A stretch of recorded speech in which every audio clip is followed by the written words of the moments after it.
गेल्या आठवड्यात ना पूर्णपणे आवाज वगैरे सगळं काही पॅक होतं, त्यामुळे जास्त असे व्हिडिओ काही पडलेच नाही.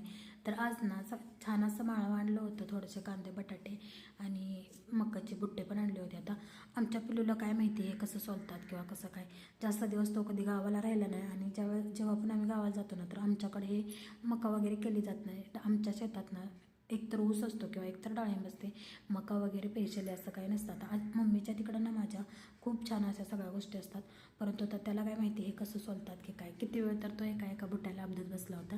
मग त्याला थोडंसं म्हणजे समजावं म्हणून मी त्याला सांगितलं, हे बाजूला ठेव, ते बाजूला ठेव. आणि मग त्याला मी सांगितलं कसं हे करायचं. तर त्याचं चाललं होतं बघा तुम्ही, त्याला काय करावं आणि काय समजत नव्हतं, वेगळं काहीतरी असं त्याला वाटत होतं, छान वाटत होतं त्याला मस्त म्हणजे. आणि मग त्याच्यानंतर मी त्याला समजून सांगितलं ना, मग तो व्यवस्थितपणे सगळं करायला लागला.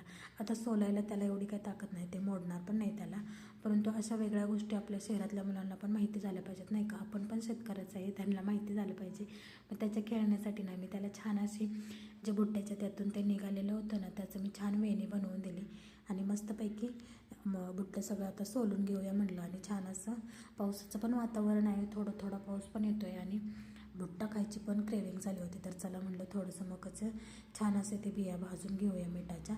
आता कोणी कोणी खूप वेगळ्या वेगळ्या पद्धतीनं करतं, पण आता मी माझ्या साध्या पद्धतीने एकदम करणार आहे.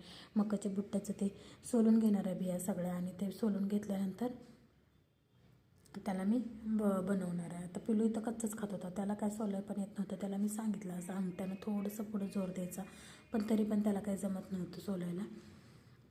आता पहिल्यांदा तरी असं म्हणजे आणले, आणखीन 2-3 वेळा आणलं तर त्याला जमल व्यवस्थितपणे सोलायला, पण थोडासा त्यानं प्रयत्न केला मस्तपैकी.